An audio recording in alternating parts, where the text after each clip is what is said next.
Gostaria, antes de iniciar, só agradecer muitíssimo, assim, ao Flávio Ogidos por estar aqui com a gente, né? O Flávio, ele fez Direito pela Universidade de Cidade de São Paulo, né? Depois ele fez um mestrado pelo IPE, né? Instituto de Pesquisas Ecológicas, que é uma referência no Brasil, né, em relação à sustentabilidade. Há muitos anos, né, eles têm desenvolvido trabalhos nesse sentido. O Flávio também, ele tem uma consultoria, né, o Gidos Consultoria Ambiental, e o Flávio trabalha há muito tempo com essa questão da sustentabilidade, e ele escreveu um livro, né, que é Conservação em Ciclo Contínuo. Ele certamente vai conversar aí sobre todas essas experiências e todo esse material aí que ele adquiriu aí ao longo dos anos, né, essa experiência toda. Além disso, ele tem trabalhado com a questão da sustentabilidade de uma RPPN, né? Tem a vivência prática de estar ali batalhando na RPPN para trabalhar a sustentabilidade, né? Então, é com muito prazer aqui que a gente recebe o Flávio, que ele está vindo para fazer a apresentação dele. Então, Flávio, é contigo. Bacana, professor. Obrigado pelas palavras. Muito bom dia a todos. É um prazer enorme estar aqui com vocês. Eu queria só fazer uma breve apresentação, contar um pouquinho da minha história, né? Apesar do professor já ter adiantado um pouco, mas eu saí da faculdade em 2000 e eu fui buscar a SOS Mata Atlântica, aqui em São Paulo, minha base é aqui, para fazer trabalho voluntário na área ambiental. E naquela época, um dado me chamou muito a atenção. Tinha uma informação, uma mensagem que só resta 7% de Mata Atlântica, né? Então, a Mata Atlântica, o bioma que vai praticamente aí do Rio Grande do Norte ao Rio Grande do Sul, uns 300 quilômetros para dentro da costa, de tudo que tinha lá em 1500, sobrava 7%, muito por conta do processo de colonização. E aí, o segundo dado que mais me chamou a atenção foi que, do que ainda tinha em pé, cerca de 80% estava em propriedades particulares. E eu falei, uau, como é que a gente faz para garantir a conservação desses espaços, né?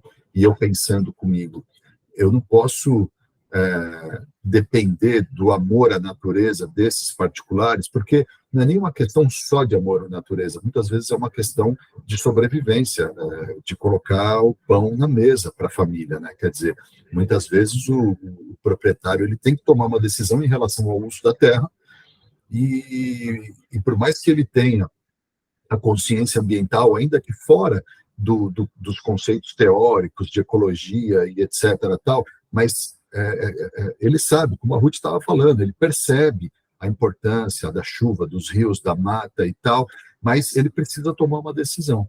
E muitas vezes essa decisão ela é uma decisão que acaba impactando a qualidade ambiental, a manutenção das áreas de vegetação nativa, porque são áreas que não têm valor econômico para mercado, né? Então, desde aquele momento, eu comecei a me dedicar a responder uma única pergunta, e eu venho dedicando a minha vida pessoal, profissional, a responder essa pergunta, que é como gerar recursos para manter florestas em pé, para manter as áreas de vegetação nativa.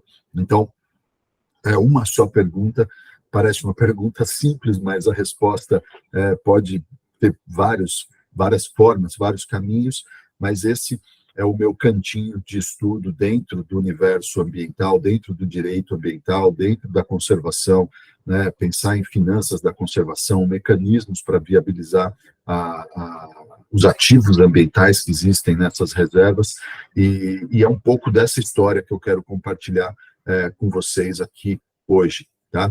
Então, eu vou deixar o link, depois vocês vão receber essa apresentação, vocês vão ter acesso, mas eu vou deixar o link do meu perfil no LinkedIn. É a única rede social que eu uso, para ser sincero com vocês, eu sou um pouco mais ativo, as demais, se vocês me mandarem mensagem, eu tenho os perfis, mas eu não apareço muito lá.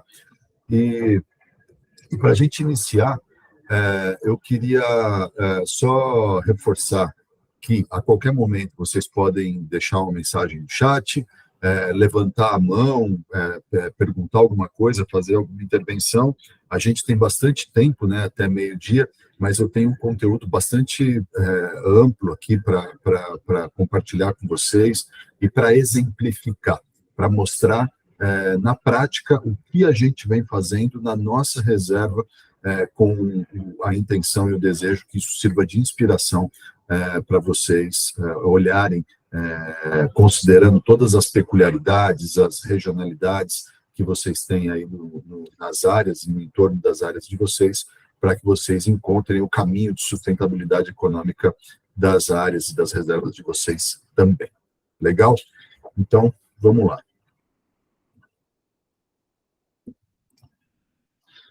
Para a gente iniciar, eu queria fazer um nivelamento de conceitos, né? Porque eu vou me referir a esses termos, principalmente serviços ecossistêmicos e serviços ambientais, durante a nossa fala, e eu acho importante que a gente tenha esse alinhamento de conceito, né?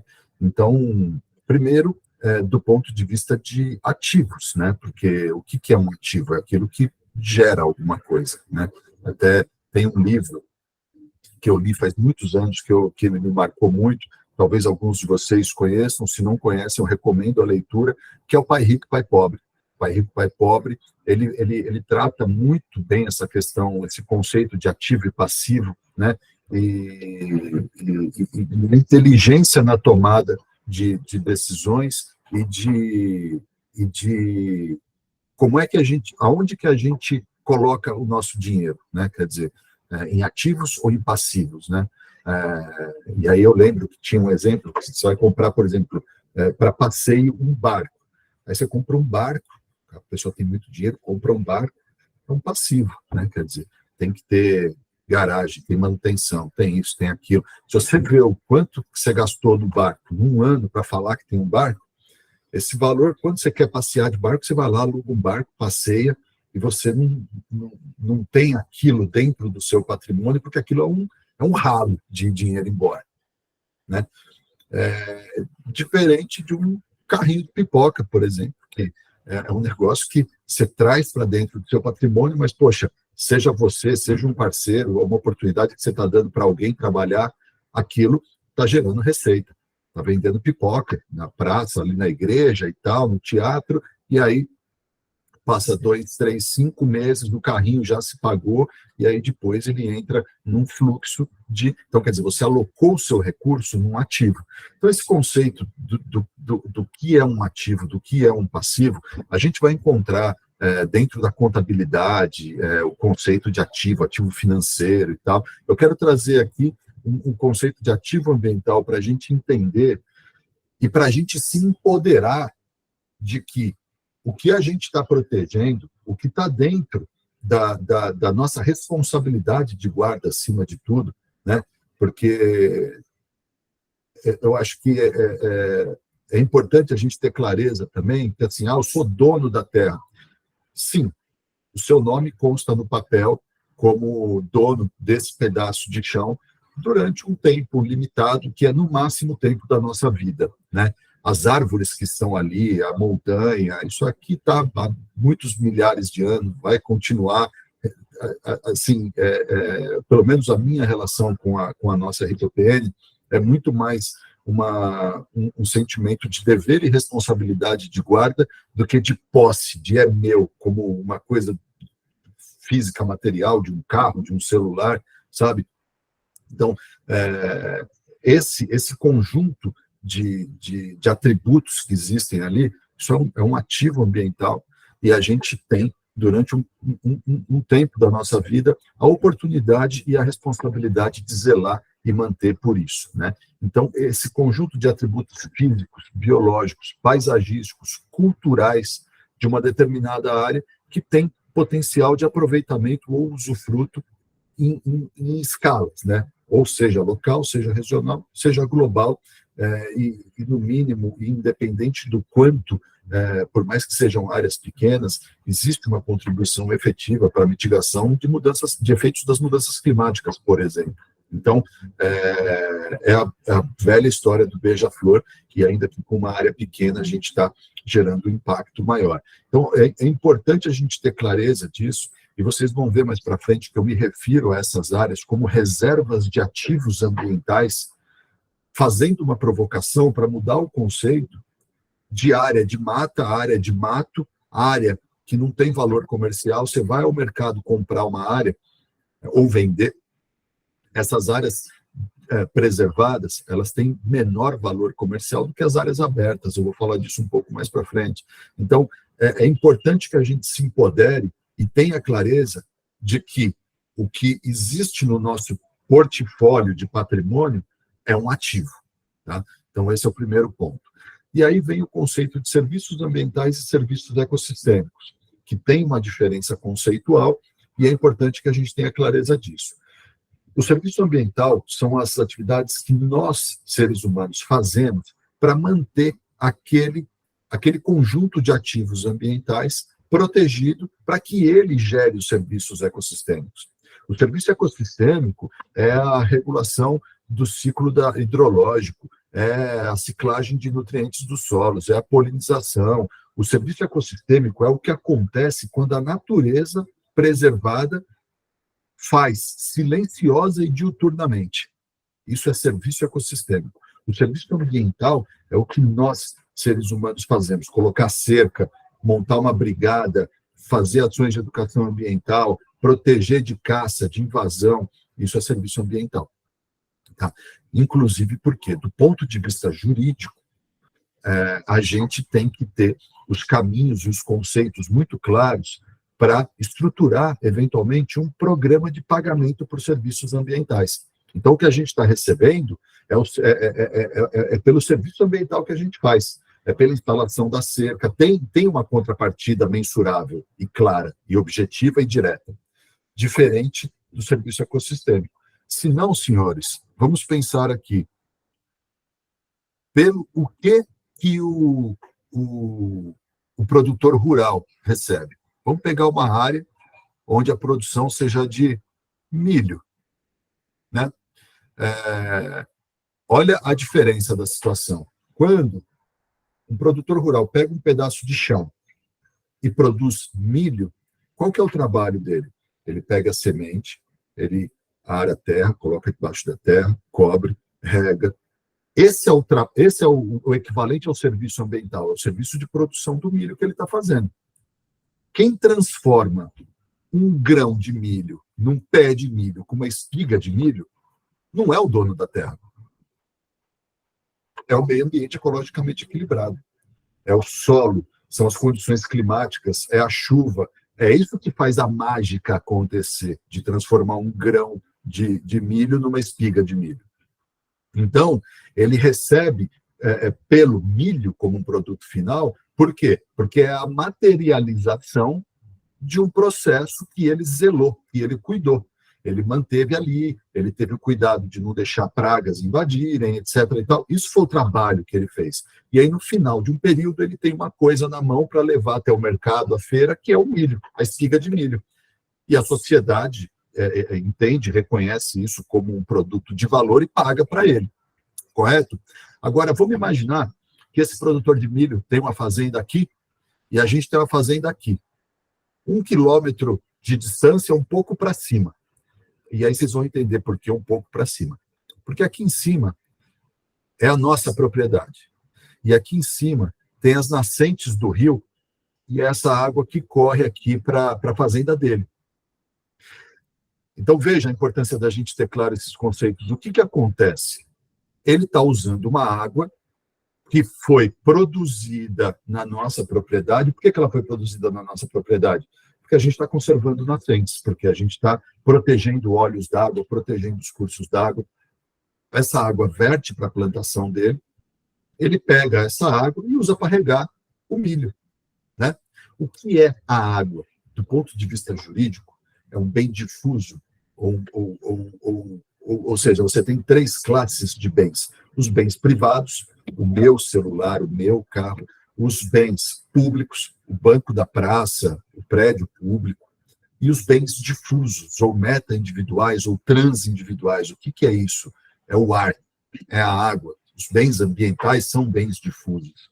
É aquilo que não pertence, não é público. Ele transcende o caráter de público, porque ele pertence a todos.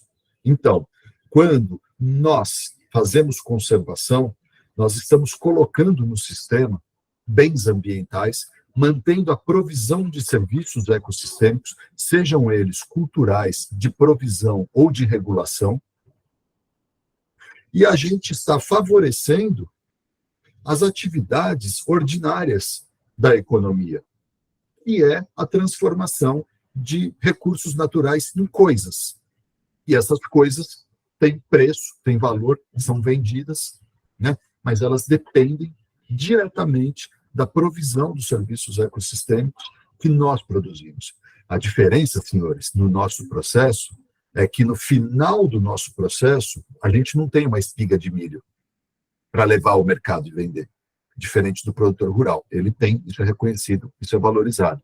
O grande desafio, o grande esforço é de fazer com que a nossa espiga de milho, que é a produção de natureza, a manutenção desses espaços, desse conjunto de ativos que provê e dá base para todo o resto da economia acontecer, seja igualmente valorizado.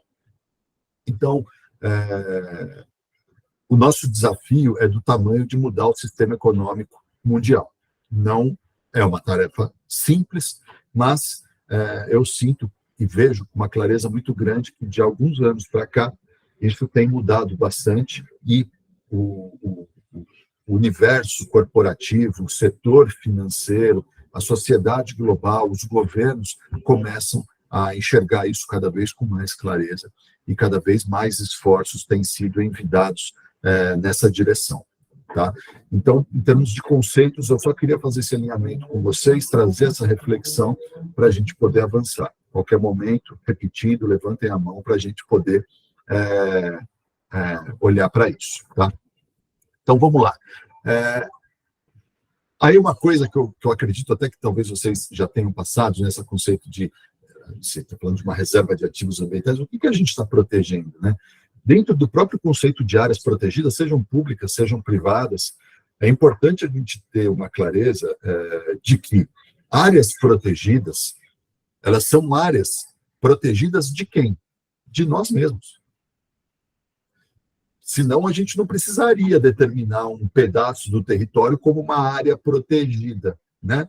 Então, esse caráter de proteção, e aí, quem tiver interesse no tema, eu acho que vale estudar um pouco desse histórico, tem muita leitura interessante nesse sentido, mas, primeiro, a gente, enquanto sociedade, a gente entendeu que existiam partes do território que eram muito importantes e a gente deveria conservar. Então, esse entendimento existe.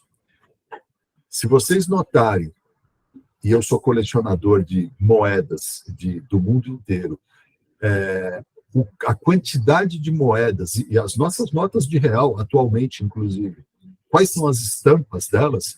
São motivos naturais, né? São os animais ameaçados de extinção, e tem, no mundo inteiro, você encontra registros de homenagens à natureza na moeda, né? Quer dizer, é uma sinalização, um entendimento muito claro de que isso tem um valor, existe um valor, né? Como é que a gente transforma esse valor em retorno para quem está fazendo conservação?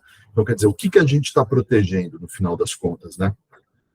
Por que essas reservas de ativos ambientais não têm o mesmo valor de mercado que as áreas limpas, abertas ou prontas, né? Até a maneira como a gente se refere a elas, como a sociedade se refere a elas, eu não sei aí na região se tem algum outro termo que vocês usam, mas aqui eu não, né? Mas o pessoal do campo fala de área suja. A área suja é a área de vegetação nativa, ou suja ou área de mato. É mato, não é mata, né? Veja, ao falar em mato, tem uma coisa que traz uma conotação pejorativa, depreciativa para esse conjunto de recursos ambientais, né? Enquanto as áreas abertas, prontas, limpas, né, que são áreas para produção de alguma cultura, têm um valor comercial maior, né? Então, vem a reflexão, né? Por que, a partir de algum momento, a gente precisa passar a contabilizar e remunerar aquilo que foi sempre disponibilizado e usado gratuitamente? Porque esses recursos todos é o que a natureza provê para a gente.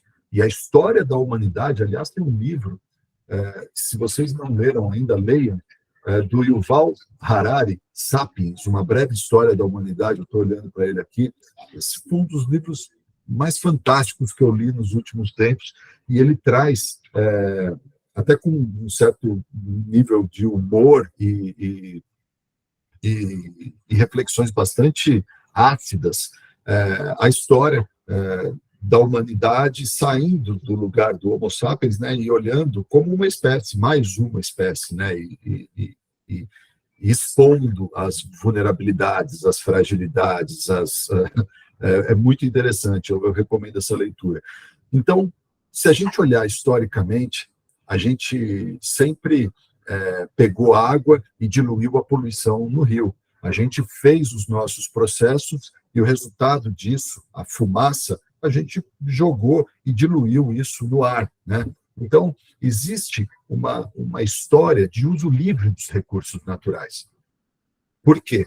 Porque desde lá de trás, desde 100 anos, 200, 500, 1000, 20 mil anos atrás, qual que é o grande esforço da espécie humana? Sobrevivência, como todas as espécies. E dentro desse processo de sobrevivência, o fato do telencéfalo altamente desenvolvido e do polegar opositor diferenciou a espécie humana das outras espécies, e a gente começou a construir cavernas mais sofisticadas, mais confortáveis, e a gente, hoje, com uma expectativa média de vida de cerca de 77, 80 e poucos anos, depende do país, há não muito tempo atrás, a expectativa de média era muito mais baixa que isso. Então, o que o homem quis ao longo da história? Diminuir a dor, melhorar as condições de vida, aumentar um pouco do conforto, né? Então, tudo no instinto de perpetuação da espécie. Então, assim, é importante a gente também ter a clareza de que não chegamos na condição que a gente chegou porque foi propositado, porque somos cupins e vamos... Mas o fato é, um dos principais pontos de atenção é a questão da população global. Quantas pessoas que a gente tem no planeta Terra que a gente precisa prover de roupa, de alimentos, etc. Então, enquanto nós éramos poucos e usávamos os recursos naturais de forma livre, isso não tinha um impacto. Mas o dia que a nossa conta, o Overshoot Day, vocês devem ter visto agora, foi em julho, é o dia que a humanidade entra no vermelho em relação à conta corrente com os recursos naturais do planeta, né? Esse dia, ele está vindo cada vez mais para perto, cada vez mais para o nariz. Quer dizer, ele era em dezembro, começou a vir para novembro, estava em agosto, está em julho, e a gente está entrando no cheque especial, no limite dessa conta com recursos naturais cada vez mais cedo. Então, esse é um dos principais motivos, é o tamanho da pressão e a necessidade de manter esses espaços que são provedores de vida e de condições para toda a existência humana, é um dos principais fatores que faz com que a gente tenha que colocar isso na conta e remunerar. Tá? E aí, mais uma reflexão rápida e breve, que é a questão do PIB, o Produto Interno Bruto. Vocês sabem que o sucesso das nações, de forma global, é medido pelo PIB, Produto Interno Bruto. O que é o Produto Interno Bruto? Quanto que movimentou de dinheiro uma determinada economia do país, né? Então, quando a gente não considera esses recursos naturais, provisão de água, essas questões no PIB, a gente tem um falso indicativo. Por quê? quando ocorre um terremoto no Chile, quando tem um desastre, quando tem agora com a intensificação de eventos extremos, já como resultado dos efeitos de mudanças climáticas, você vai movimentar a construção civil, porque vai ter demolição, vai ter que reconstruir muita coisa, você vai movimentar hospital, você vai movimentar um monte de indústrias por um aspecto negativo. Vidas foram perdidas. Só que a economia está girando mais alta. E aí você tem um resultado melhor, maior no PIB. E isso pode te destacar no cenário internacional como uma economia de uma nação, mas o que está dando causa a isso, na verdade, são eventos negativos. Então, a gente precisa ter atenção com todas essas situações, porque isso é o que está posto. E é, de uma certa forma, contra isso que a gente precisa remar quando a gente vai explicar a importância de colocar os recursos naturais, os serviços ecossistêmicos, os serviços ambientais na conta. Tá legal?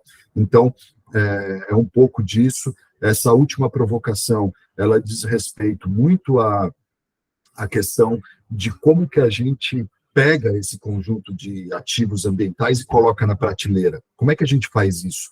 Quanto custa? Quem paga? Quem recebe? Com base em quê? Qual que é a obrigação de quem está pagando? Então, enfim, essas perguntas, na verdade, não têm respostas. São provocações que eu estou trazendo aqui para a gente pensar junto. Algumas respostas existem. Hoje, o mercado de carbono é o principal veículo de financiamento da conservação, apesar de existirem outros mecanismos, o mercado de carbono é aquele que se mostra atualmente mais robusto, e a gente tem que ter clareza que ele é um mercado finito, né? Que a gente está trabalhando dentro de um mercado que deve ir até 2050, 2060, por conta dos esforços de descarbonização. O grande mercado que já está sendo criado e construído é o mercado de biodiversidade. Os créditos de biodiversidade, ou biocréditos. Pesquisem por isso no Google, vocês vão ver algumas coisas. Já existem metodologias e projetos pilotos. A Plan Vivo, que é uma certificadora internacional, está trabalhando com isso. Então, assim, essa onda é uma onda que vem mais forte. Eu acredito particularmente que ela vai acontecer e vai se formar mais rápida do que foram os quase 30 anos de mercado de carbono para a gente chegar na estrutura que a gente tem hoje, e essa sim terá um caráter maior de perenidade, porque a gente está falando da base da vida na Terra, que é a diversidade biológica. Legal? Então, no final das contas, o que eu quero dizer com isso tudo, para resumir em uma frase, é isso. A conservação é privada, mas os benefícios são coletivos.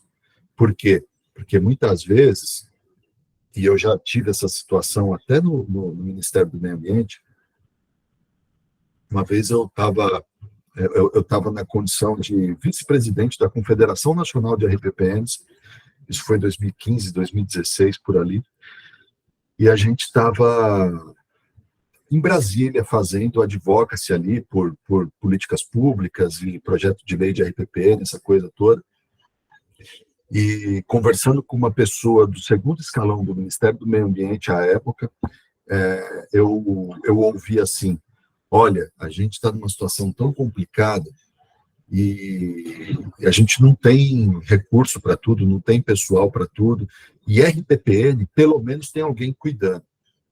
Aí, quer dizer, espera lá, você é o poder público, você é responsável por prover isso tudo, inclusive na lei está a perspectiva de que é responsabilidade do poder público prover apoio técnico e alguns outros tipos de apoio às RPPNs, e aí você vira as costas porque pelo menos tem alguém cuidando, né?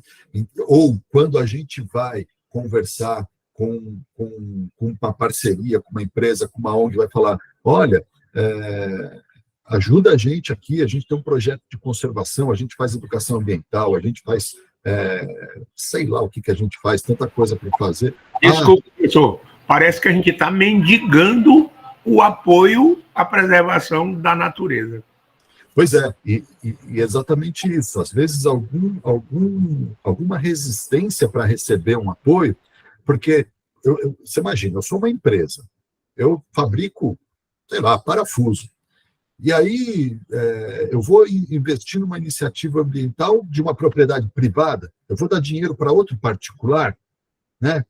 Então, isso são coisas que a gente precisa desconstruir, e essa frase ajuda muito a gente a desconstruir isso. E ainda tem mais. Se você vai pedir dinheiro para uma fábrica de parafuso, ou se você estiver conversando com algum ator, seja ele da iniciativa privada, segundo, primeiro setor, seja de que setor for, a conservação em terras privadas, ela é uma orquestração, e toda a sociedade pode contribuir com isso. Seja você um estudante, seja você um dono de uma padaria, você não precisa ter terra para contribuir com conservação. Porque se tem alguém que já deu o primeiro passo em direção à conservação, que é o proprietário da terra, que voluntariamente pegou e colocou e falou, olha, sociedade, e não é sociedade brasileira, é sociedade global, eu sou o responsável por esse pedaço de terra e voluntariamente estou gravando em caráter de perpetuidade esse pedaço de terra para a conservação. Se você tem uma padaria e você não tem terra, ajuda esse cara, porque esse cara já colocou a terra. E você, dono da padaria, vai fazer o quê? E você, dono da fábrica de parafuso, vai fazer o quê? E você, poder público, vai fazer o quê? O primeiro passo já foi dado, o proprietário de terra colocou a sua propriedade à disposição para a conservação. Então, essa retórica de que eu não tenho terra, então cai. Então, eu estou querendo instrumentalizar vocês aqui e trazer elementos, argumentos, para que vocês, enfim, construam as narrativas dentro da realidade de vocês, mas é um chamado para que todo mundo, em torno daquele pedaço de terra que uma pessoa colocou ali, para que a gente possa começar a pensar em mover essa engrenagem, movimentar essa engrenagem, porque, no final das contas, todos somos beneficiados, tá? Então, esse é um ponto muito importante e a partir disso, eu acredito que a gente tem condições aí de mudar a narrativa da maneira como a gente aborda potenciais parceiros, potenciais colaboradores, potenciais patrocinadores, porque, de fato, esse é o ponto. Muito bem. Agora eu vou falar uma coisa que talvez não seja novidade para vocês, mas os desafios, né? Quer dizer, quais são os desafios, qual o tamanho dos nossos desafios, e eu coloquei 4 aqui como eixos principais, né? Mas a gente falando em criação. O que eu preciso na criação de uma RPPM? Basicamente, eu vou gastar tempo e dinheiro. Eu tenho que arrumar a documentação, eu vou precisar de certidões, eu vou precisar dedicar tempo e dinheiro para esse desafio da criação. Aí depois, a gente tem na vida de uma unidade de conservação, a gente tem 3 etapas, né, 3 fases: criação, implementação e gestão, praticamente, né? Então, criou, eu vou implementar. Para implementar, eu preciso ter um plano de manejo, né?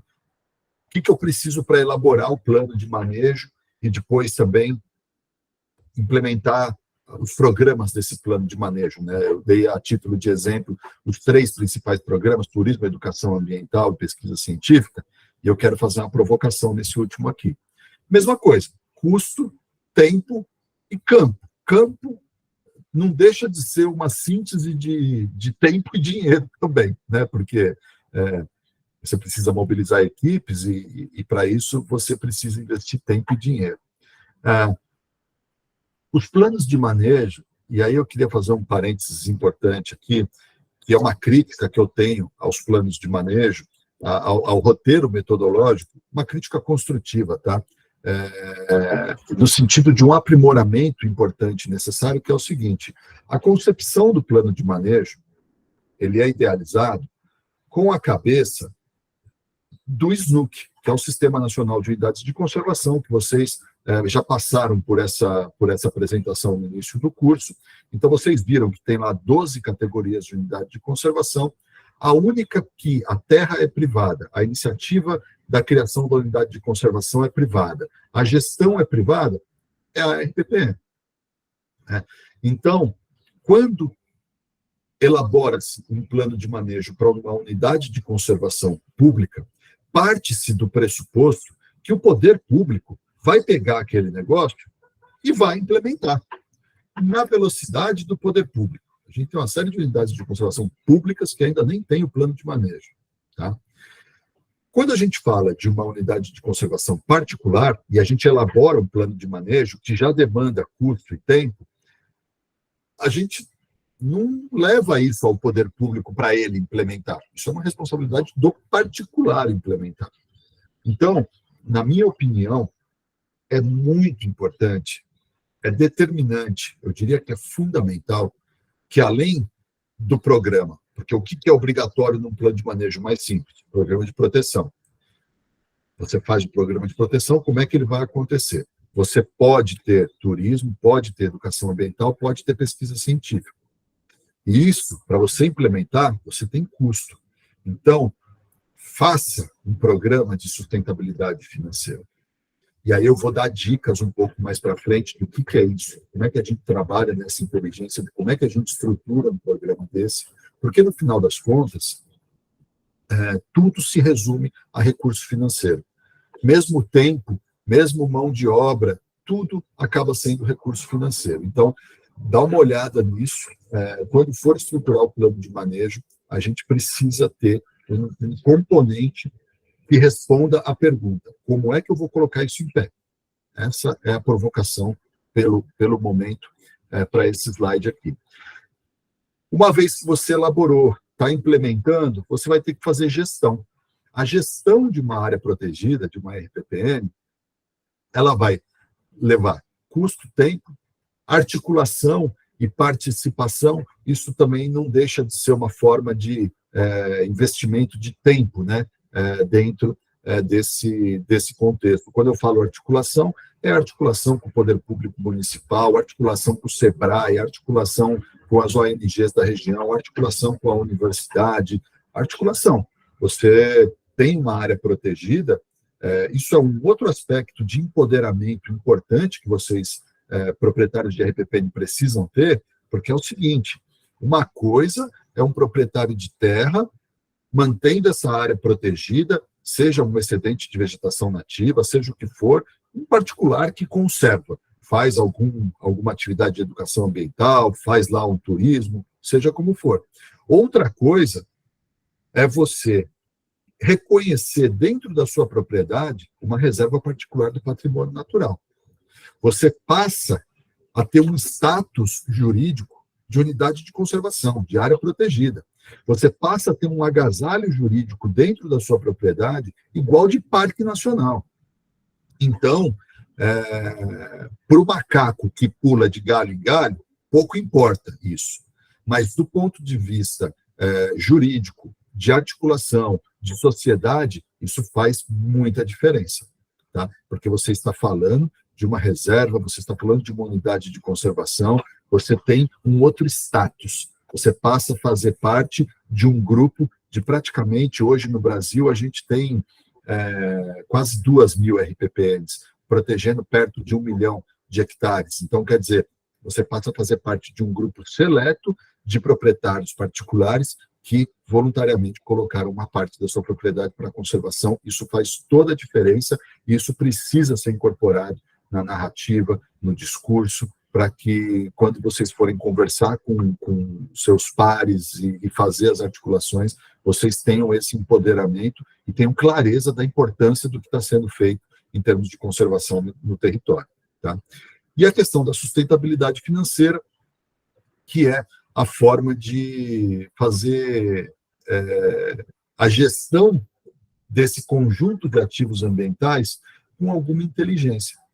E, no final das contas, o que a gente precisa para gerir essas áreas verdes, essas reservas de ativos ambientais, nossas RPPNs?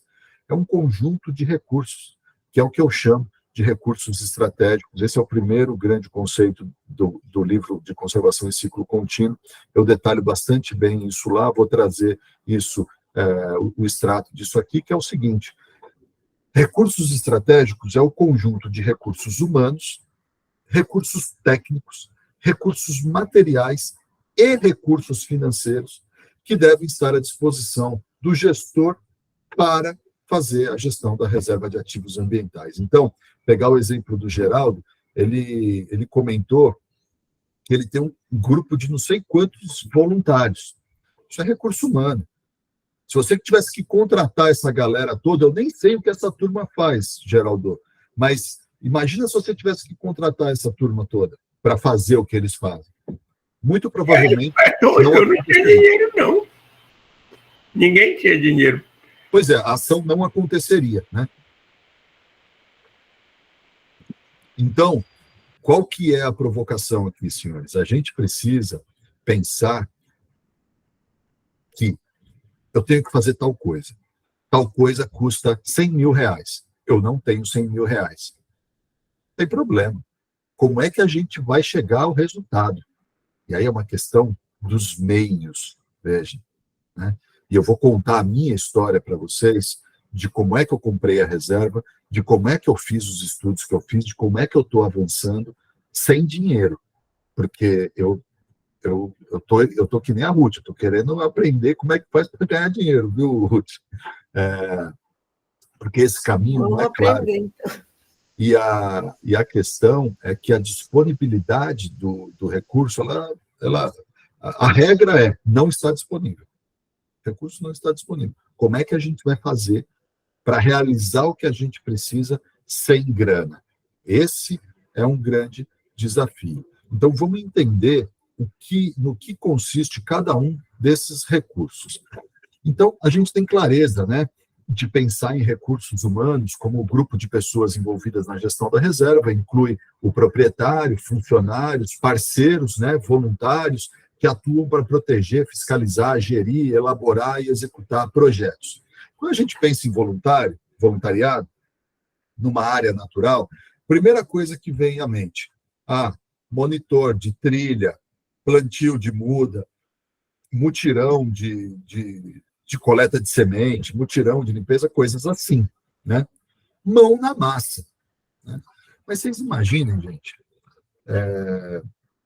e eu conheci o meu mentor numa situação parecida com o que eu vou dizer agora, pessoa ali com 60 e pouco, 65 anos de idade, aposentada, recém-aposentada, de repente o cara é um alto executivo de multinacional, um cara com conhecimento absurdo, está aposentado, um cara novo, o cara está com tempo, tem um conhecimento extraordinário, está caçando o que fazer.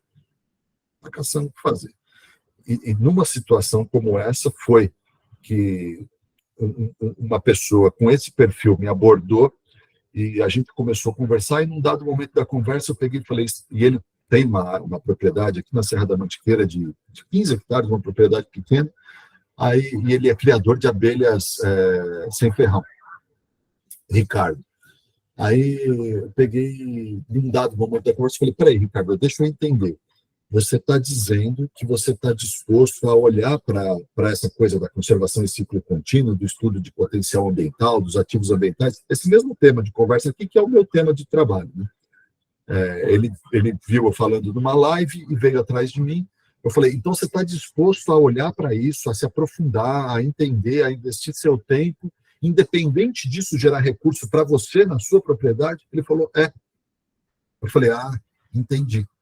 E aí eu convidei ele para ser o meu mentor, e isso virou uma história muito edificante, bonita, a gente tem uma relação de amizade muito grande, mas o que eu estou querendo sinalizar para vocês é o seguinte, vamos ampliar a visão de recursos humanos e vamos pensar que se eu preciso fazer um plano estratégico, um negócio que eu não sei nem por onde começar, será que eu não consigo alguém que eu possa hospedar, e aí eu faço um mix, a gente vai juntar um grupo de empresários que estão nessa condição que eu estou comentando agora, né?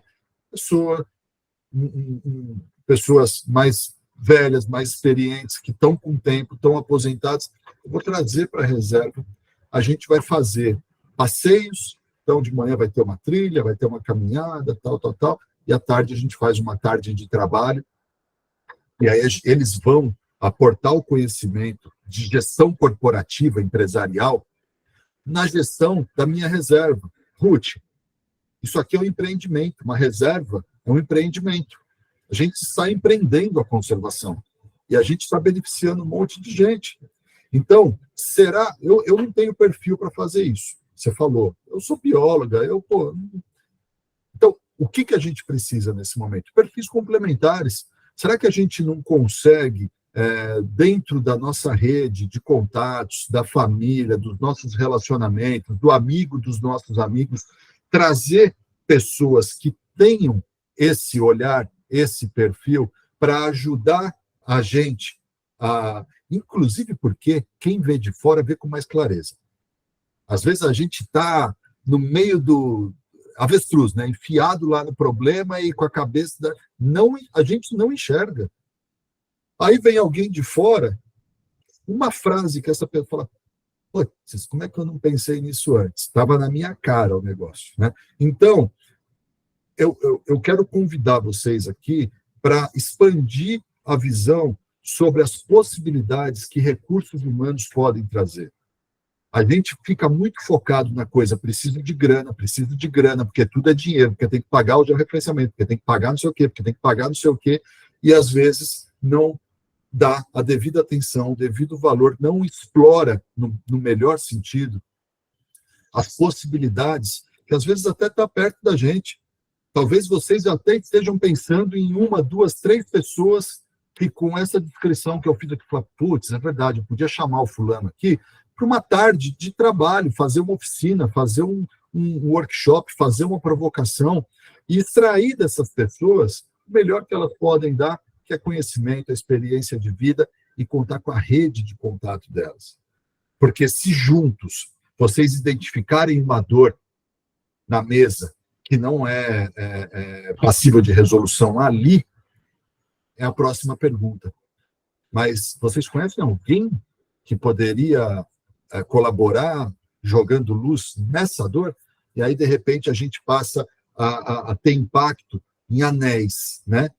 Qual que é a ideia de anéis, né? Quando você joga na superfície da água uma pedrinha, né? Uma gotinha de água, ela faz aqueles círculos, né?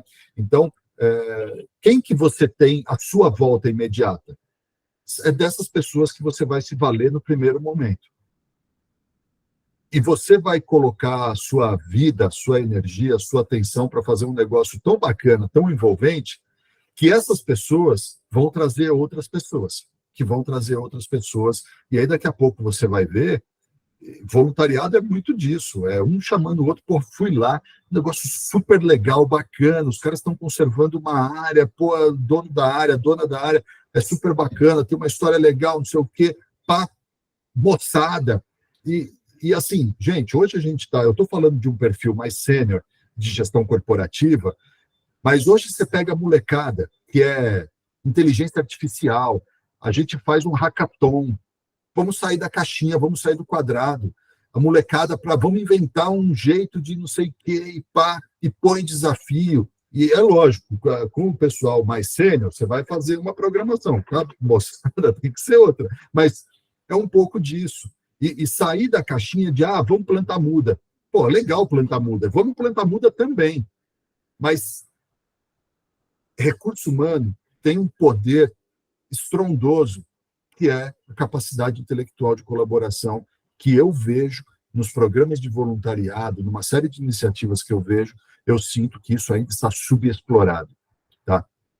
E eu lembrei aqui também de um recurso humano valiosíssimo que a gente tem parceria na nossa reserva, que é o grupo escoteiro. Aonde tem grupo escoteiro, galera, se aproxima do grupo escoteiro, coloca a reserva, abre a reserva, coloca a reserva à disposição do grupo escoteiro, para que eles façam ações, implementem, ajudem a reformar a trilha, fazer um monte de coisa, super bacana, uma parceria super saudável. Chega para o batalhão de policiamento da sua cidade, da sua região, e coloca a sua RPPN à disposição do batalhão, os oficiais, para a polícia fazer treinamento, treinamento de sobrevivência na selva, aproxima, cria relação, faz um bolo de banana legal, leva lá no batalhão de polícia, fala, ó, vim aqui conversar com vocês, ó, um bolinho aqui para comer. E, ó, e pá. A gente aqui no estado de São Paulo, a gente conseguiu institucionalmente criar um programa de parceria com a Polícia Militar Ambiental. Eu sei que nem todos os estados têm essa condição, nem todos os estados têm um policiamento ambiental bem robusto, bem fortalecido, mas você quer um negócio mais genuíno, que você chegar com um bolo quentinho, falar, eu vim conversar com vocês. E aí, bater papo, falar, ó, tem essa situação, tem isso, eu tenho um problema aqui, eu gostaria de ter o apoio de vocês, eu quero que vocês vão lá visitar a gente, papapá. Por quê? Se você precisar contratar a segurança, se você tem problema com caça, com invasão, com alguma coisa, não tem... existe um valor intangível em passar um carro de polícia ali, pronto. Isso tem um peso e não tem custo. E é o quê? São relações humanas, são recursos humanos, são coisas que a gente pode trazer para a nossa reserva. Isso tem valor. Professor? Não, achei fantástica essa sua fala, Flávio, porque, de fato, muitas vezes a gente se sente sozinho, né? Você se sente sozinho ali na sua... Muitas vezes você tem a sua RPPN, você está tentando fazer as coisas ali dentro e você não percebe que você se abrindo, né, para outros mundos, assim, e chamando a atenção da sua RPPN, fazendo contatos, procurando colaborações, você tem a possibilidade de trazer recursos humanos que são valiosíssimos, né? Então, assim, ontem a gente estava falando sobre essa coisa do plano de manejo, né? Às vezes você, né, como você falou, né, você tem que fazer ali uma lista de aves, né? Você entra em contato com a universidade, entra em contato com pessoas interessadas, a pessoa passa ali 2 dias na sua propriedade, ela já faz uma lista de aves enorme, né? Ela dorme 2, 3 dias ali, né? E essa questão que você estava falando da inteligência artificial, eu acho que isso tem uma coisa muito bacana, né? Hoje em dia, né? Eu tenho acompanhado um pouquinho isso aí. Então, por exemplo, a visibilidade, né, na rede, assim, que a inteligência artificial pode te trazer é muito grande, né? Fazer sites. Então, às vezes, uma pessoa que sabe lidar com inteligência artificial, ela pode criar uma visibilidade para a sua RPPN, né? Que você não teria, né? Que você não teria se você tivesse que fazer pelos caminhos normais, né? E hoje em dia você tem ferramentas que conseguem dar uma visibilidade bastante grande aí para o seu negócio ou para a sua RPPN, né? E esses exemplos que você trouxe são muito interessantes. Aqui também a gente tem tido parcerias, não para a RPPN, né, mas, por exemplo, para a Floresta Nacional de Açu, com os escoteiros, né, em projetos de restauração, né? Então, assim, isso realmente funciona e é como você falou, muitas vezes você começa uma parceria e esse parceiro traz outra parceria, né? E aí aquela coisa começa a ser uma bola de neve, as pessoas começam a se interessar e, enfim, e você muitas vezes consegue recursos humanos sem necessariamente estar fazendo um desembolso, né? Exatamente. Como você falou, todo mundo tem o que dar, né? O padeiro, né? Qual é a contribuição do padeiro ou do cara ali que produz parafuso, né? Mas muitas vezes as pessoas, o expertise das pessoas pode ser trazida ali para suas... Você tem demandas que podem ser respondidas ali com um voluntariado, né? Então, realmente é bem interessante.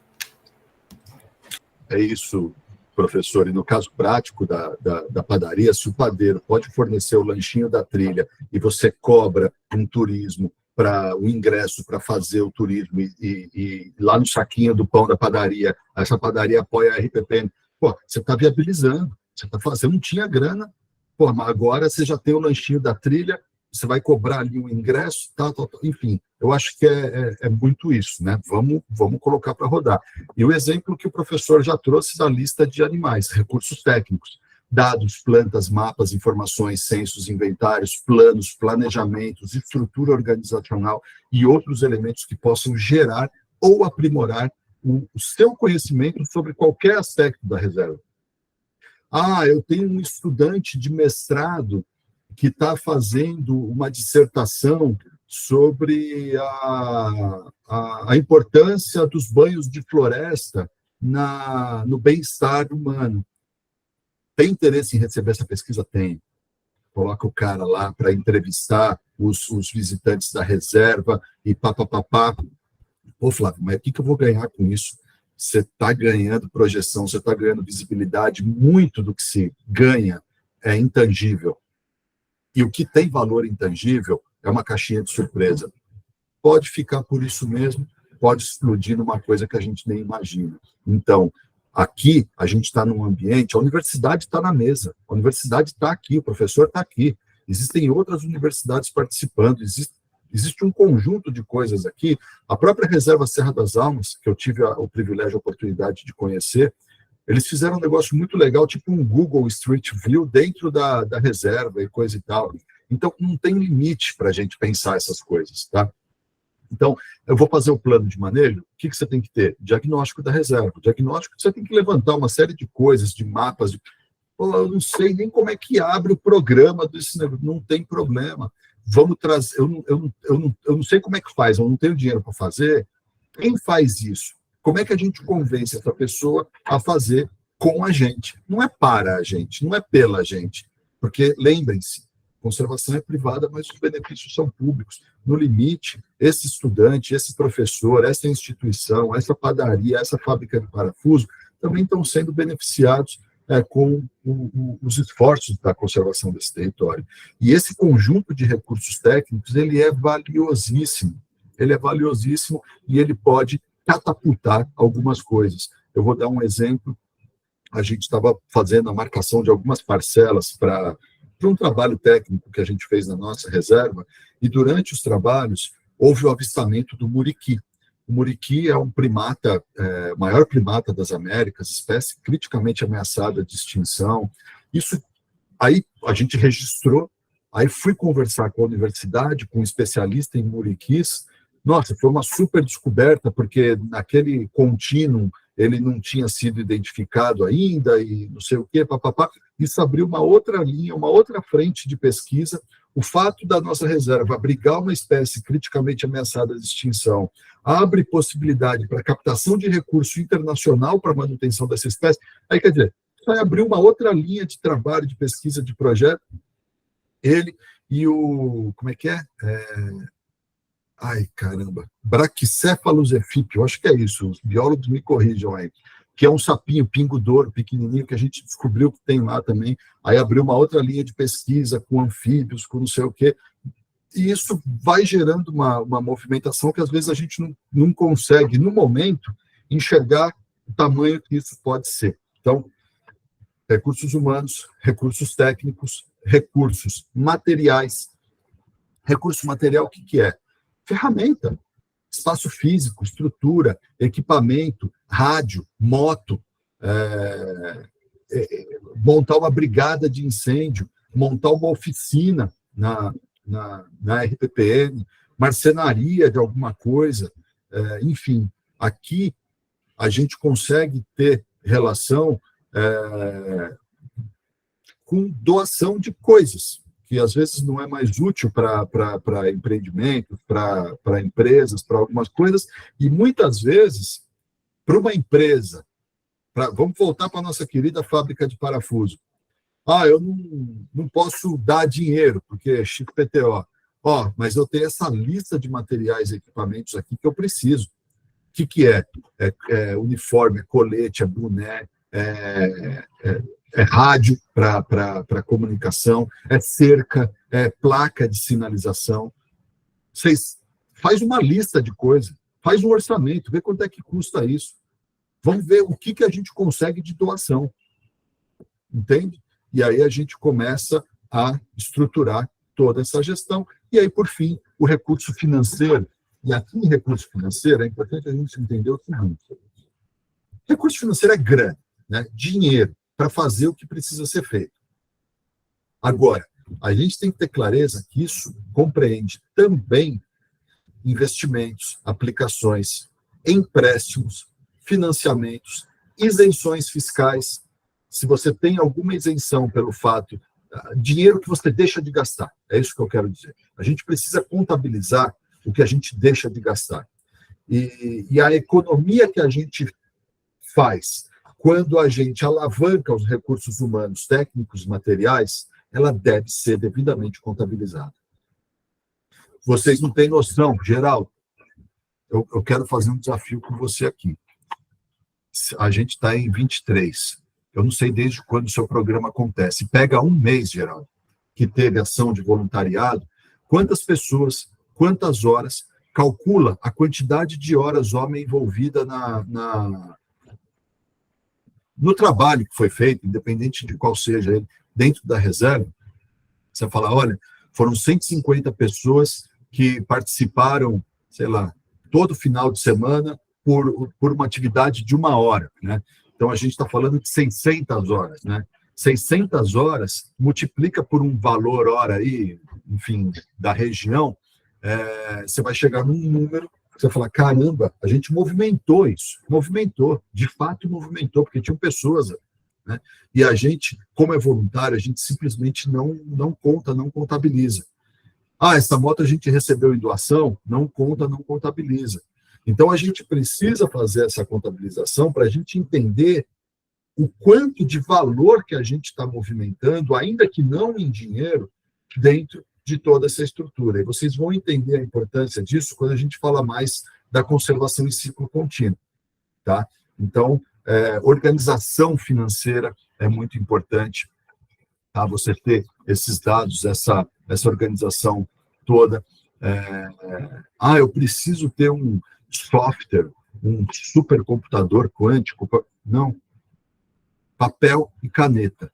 Faça o controle do jeito que você se sente mais confortável, mais à vontade. É uma planilha de Excel? Legal, uma planilha de Excel. É um super software tal? Beleza. É um caderninho de anotações? Então, olha aí, 150 voluntários. Imagina o custo disso. E imagina, Geraldo, a possibilidade de ter 300 voluntários e dobrar a capacidade de realização, né? Então, cada um chama um. Olha aí uma campanha legal para ser feita. Então, eu vou falar um pouco mais agora dessa questão de organização quando a gente entra na ideia da conservação em ciclo contínuo. Então, vamos lá, gente. Aqui, eu vou fazer uma introdução e eu queria explicar algumas coisas. Esse livro, Conservação em Ciclo Contínuo, é o resultado do mestrado que eu fiz lá na ESCAS. Esse livro, no site da editora, vocês encontram ele à venda, mas eu já vi que tem usado no Mercado Livre, na estante virtual, que vocês pagam muito mais barato. Então, eu não estou aqui para vender livro, o propósito realmente é compartilhar a informação. Quem tiver interesse em se aprofundar e conhecer o livro, pesquisem na internet que vocês conseguem encontrar ele numa condição legal. Quais são as provocações desse livro? Como é que ele está organizado? O que ele traz? Primeiro, uma parte introdutória explorando o histórico, peculiaridades das RPPNs, explicando as RPPNs dentro do SNUC, como é que isso evoluiu aqui no Brasil, como é que a conservação privada acontece no mundo inteiro, dando exemplos, etc. Tal. Depois, tem um capítulo de oportunidades de geração de recursos. Vamos providenciar isso, Geraldo, que é uma relação de 22 oportunidades de geração de recursos. E aqui é importante dizer o seguinte: durante muitos anos, vocês já devem ter ouvido falar isso, um certo mantra. O que a gente pode fazer em RPPN? Turismo, pesquisa e educação. Turismo, pesquisa e educação, né? Então, bela biblioteca, hein, Geraldo? Parabéns. Legal. Isso acabou gerando uma mensagem de limitação, de restrição. Eu já ouvi muito proprietário dizer, eu não vou fazer RPPN porque senão eu vou limitar minhas possibilidades, né? E aí, no sentido de contrapor isso, eu trago dentro do livro, essa lista com 22 possibilidades de realização de coisas, né, divididas em 3 classes principais, que é empreendedorismo, políticas públicas e ativos ambientais, onde eu mostro que é possível fazer coisas, eu vou dar exemplos aqui, sem que a reserva perca sua característica de proteção integral. Tá? Então, na verdade, se a gente olhar para a RPPN como uma reserva de ativos ambientais, as possibilidades são múltiplas. Não é restritivo, não é limitador. Pelo contrário, a gente tem um céu de coisas para fazer.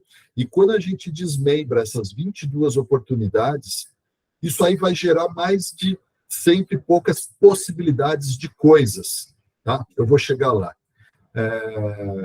Existe uma provocação dentro do livro para a gente fazer a quantificação de ativos ambientais, e eu vou mostrar, na sequência, o filhote desse livro aplicado na prática na nossa reserva, que é o estudo de potencial ambiental. Eu vou mostrar para vocês como é que a gente pegou todo o conceito que está nesse livro e colocou na prática em uma RPPN para fazer isso acontecer. Eu vou mostrar o estudo completo daqui a pouco, depois do intervalo.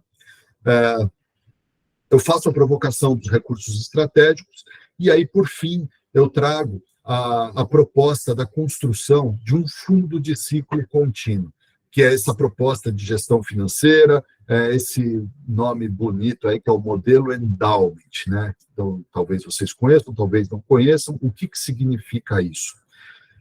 Esse endowment é um mecanismo que, para vocês terem uma ideia, 3% do PIB dos Estados Unidos está alocado nesse tipo de fundo, endowment. Principalmente grandes organizações e o alumni de várias universidades, notadamente o alumni de Harvard, né? O alumni são aquelas associações de ex-alunos de uma universidade. Então, eles têm alguns bilhões de dólares alocados nesse tipo de fundo. Como é que funciona esse trem aí? E isso serve, gente, para a nossa RPPN, para a nossa vida, para uma associação, isso serve para muita coisa. Entender esse conceito, né? Quase que dentro de um contexto de educação financeira, né? Que é uma coisa que na base a gente não tem na escola. Mas basicamente é o seguinte: se eu virar para qualquer um de vocês aqui e falar, escuta, quanto que você precisa para passar o mês? Quanto que você custa, né? A sua vida? Ou quanto custa para fazer a gestão dessa reserva por um mês, por um ano? Quanto custa o que a gente quer manter? Eu vou fazer uma conta de números redondos aqui para a gente não tornar a história mais complexa. Vamos dizer, R$10.000. Eu preciso de R$10.000 para fazer todas as ações de gestão, proteção, elaboração de plano de manejo, articulação, prover os recursos que eu preciso dentro da minha RPPN, R$10.000. Tá. O que é o endowment? Quanto que eu preciso ter aplicado numa estrutura financeira para render R$10.000 por mês? Vamos supor que a gente tenha uma operação que rende 1% ao mês, a gente precisa de R$1 milhão. R$1 milhão, se você tiver R$1 milhão e alocar isso num fundo que rende 1% ao mês, todo mês você tem 10 mil. Isso é a independência financeira. Isso é a possibilidade de colocar a conservação em ciclo contínuo. A ideia de conservação em ciclo contínuo é essa. As engrenagens aqui é colocar a própria conservação para gerar recurso, e a partir da geração de recurso que eu faço com a conservação, eu vou acumulando esse capital até chegar no 1 milhão. A partir desse momento, eu coloquei a conservação para rodar. Eu criei um sistema de gestão financeira atrelado à reserva, e isso começa a operar e começa a rodar sozinho. A partir desse momento, eu posso morrer tranquilo.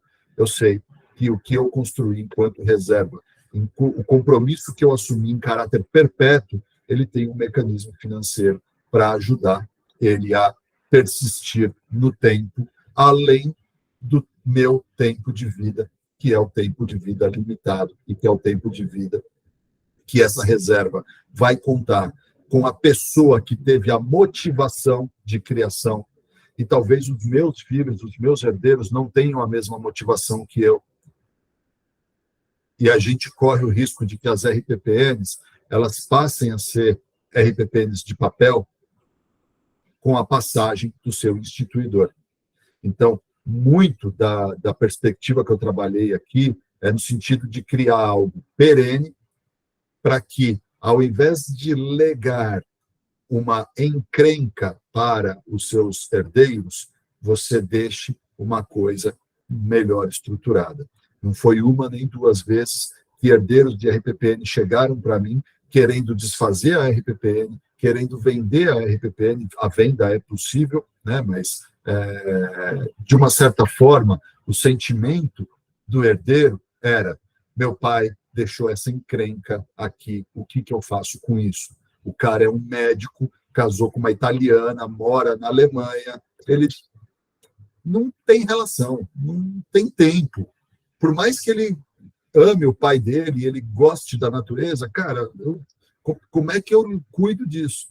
Então, se a gente tem uma estrutura de um mecanismo financeiro que faça frente aos desafios de gestão ordinários de uma reserva, a gente consegue reduzir esse ponto, reduzir esse problema. Muito importante, seja qual for a atividade que você vai desenvolver, uma vez que você criou a RPPN, isso é uma questão jurídica, é muito importante que você tenha o plano de manejo aprovado com a previsão da atividade, para que você possa fazer a atividade e não tenha nenhum problema do ponto de vista jurídico. Tá bem? Então,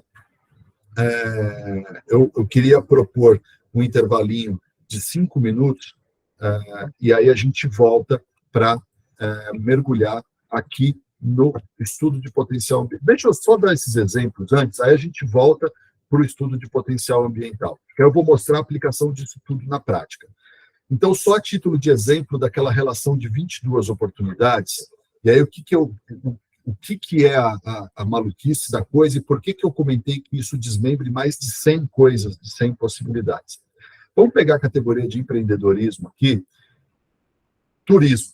Turismo, que é uma das ações notórias que a gente pode desenvolver em RPPN. Geraldo, você citou todo um contexto histórico, toda uma vocação da área para a RPPN.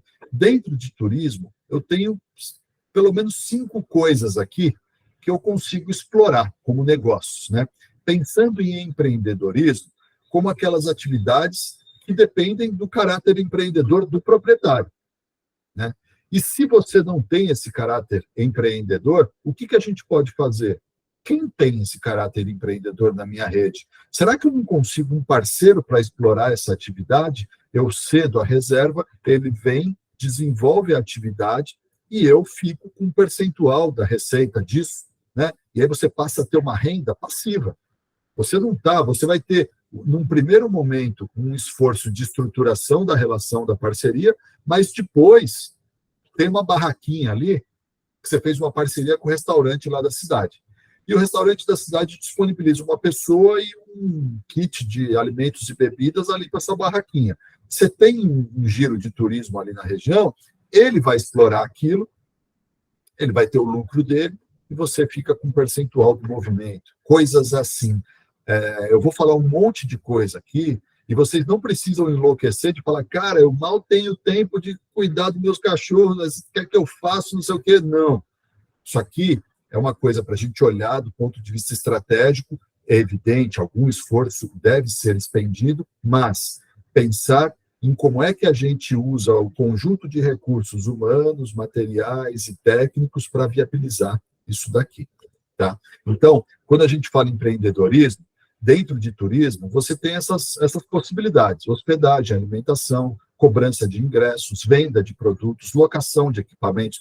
De repente, você tem uma operação de rafting, e aí você vai cobrar ou ingresso para visitação, para fazer a atividade, você já vai incluir o equipamento, ou você tem cavalo, você aluga quem quer fazer o passeio de cavalo, né? Aí você aluga um capacete ali, vai ter um preço, a pessoa... Enfim, várias maneiras de explorar, vários modelos de negócio, mas o que eu queria chamar a atenção é que é o seguinte, hospedagem. Pô, Flávio, legal, mas só se eu for dormir na sala e deixar a pessoa dormir lá na minha cama. Não é isso. Eu não tenho um hotel, eu não tenho como fazer uma pousada. Mas camping. Abre uma área de camping. Você consegue trazer pessoas para dentro da reserva. Então, em hospedagem, a gente tem possibilidade de camping, de glamping. Já ouviram falar em glamping? Que é o camping com glamour? Digita no Google aí, glamping. Vocês vão ver as estruturas que os caras fazem, um negócio assim diferente, surpreendente. Tenham essa curiosidade. Eu vou colocar aqui no chat. Digita isso aqui, coloca no diretório de imagens, para vocês verem que legal, que possibilidade bacana, que experiência, que nível de experiência que vocês podem prover para um turista de vocês, sem ter uma superestrutura de hotelaria. Porque aqui, em hospedagem, a gente vai de bivac, que é uma varetinha com corta-vento para travessias e situações de campo mais hostis, a um camping, que pode ser um camping selvagem ou pode ser um camping com um mínimo de estrutura, a uma pousada, chalezinho, até um hotel, até um resort. Depende. Mas não é o fato da gente não ter nada que a gente não possa iniciar, não possa fazer. Deem uma olhada nisso. Então, quando a gente desmembra as possibilidades de hospedagem, quando a gente desmembra as possibilidades de alimentação, a gente começa a ver um universo de possibilidades que conversem com o local, que conversem com a realidade, com as peculiaridades, com a vocação da área de vocês. E é justamente isso que o estudo de potencial ambiental vai indicar. Desse monte de possibilidades, o que cabe na minha área? Para que a gente olhe das 22, eu tenho potencial para 3, para 8, para 15, né? E aí, como é que a gente desenvolve isso? Então, aqui, a provocação é a gente olhar para algumas coisas de empreendedorismo. Tem um caso muito legal de banco de imagens, a RPP Mirtra do Bispo, em Minas Gerais. Ela estruturou a sustentabilidade financeira dela com banco de imagens. Ela dá cursos, pegou um fotógrafo de natureza, faz cursos de fotografia, e aí, quando faz cursos de fotografia, já movimenta turismo, já dá para vender algumas coisas, dá para hospedar, dá para vender alimentação, aí começa a encaixar as coisas. Vocês vão ver que, às vezes, uma atividade, ela fortalece ou propicia a realização de outra, né? E o que acontece, pessoal, quando a gente realiza várias atividades no mesmo lugar? A gente mantém o custo fixo, a gente aumenta o custo variável, mas a margem de lucro ela sobe exponencialmente. Porque se você já tem o custo fixo, você mantém o custo fixo e você realiza uma atividade, essa uma atividade ela vai ter que dar conta desse custo fixo. Se você coloca 3 atividades, seu custo fixo está mantido, seu custo variável vai aumentar um pouquinho, mas você consegue aumentar a margem de lucro. E é justamente com esse aumento de margem de lucro que a gente vai reservando dinheiro para montar o nosso 1 milhão. Vocês vão ver no livro que eu trago exemplos de casos, são hipotéticos, mas baseado no meu conhecimento das RPPNs, e vocês vão ver que, às vezes, chegar nesse 1 milhão pode levar até 30 anos, né? E aí a reflexão que eu trago é justamente essa, quer dizer, a gente assumir um compromisso em caráter perpétuo. 30 anos perto do perpétuo é relativo, né? Então, se a gente começar agora e a gente conseguir mobilizar o que a gente precisa, e às vezes não é 1 milhão, é menos do que isso, do que a gente precisa para colocar essa roda para girar. Então, só para dar os exemplos aqui de políticas públicas e ativos ambientais, políticas públicas, eu me refiro a tudo que depende de uma previsão legal ou de uma regulamentação ou de uma autorização do poder público para fazer acontecer. Como exemplo, eu trago as compensações ambientais, as várias formas de compensação ambiental, muita atenção, muito cuidado com isso. Compensação ambiental é um termo genérico, tem várias espécies de conservação ambiental, tá? É sempre importante ter bastante clareza do que está se fazendo para saber valorizar, valorar, entender o tamanho do buraco de quem tem passivo, para não vender barata a solução, porque o que a gente tem é a solução. Então, atenção aqui. As cotas de reserva ambiental que precisam de regulamentação, ICMS ecológico, que é realidade em alguns estados, outros não, e corre risco agora com a reforma tributária. Alguns programas de PSA, isso são políticas públicas. Você tem que estar atento para se encaixar em alguma coisa que for possível, factível, viável dentro da sua região. Ativos ambientais é um conjunto de coisas que eu vou explorar melhor quando eu mostrar o EPA, mas é pegar aquela reserva de ativos ambientais, quantificar, entender quais são os ativos e quanto tem de cada um deles, para que a gente consiga entender aquilo, explorar aquilo, né? Marketing relacionado à causa, programas de PSA, e aí vocês veem que isso aqui aparece como política pública, aparece como ativos ambientais. Isso não é uma coisa estanque. Muitas vezes eu posso ter um olhar de ativos ambientais, porque eu estou participando de um PSA de água, né? Eu estou sendo remunerado pela conservação de água, mas de repente isso não é uma política pública, é um PSA privado. Isso pode acontecer. Então, isso aqui não é uma coisa estanque, isso aqui é uma coisa dinâmica. Aqui são só alguns exemplos, tá? As possibilidades, elas são maiores do que isso. E aí, antes de entrar no caso concreto aqui, eu queria propor essa pausa de 5 minutinhos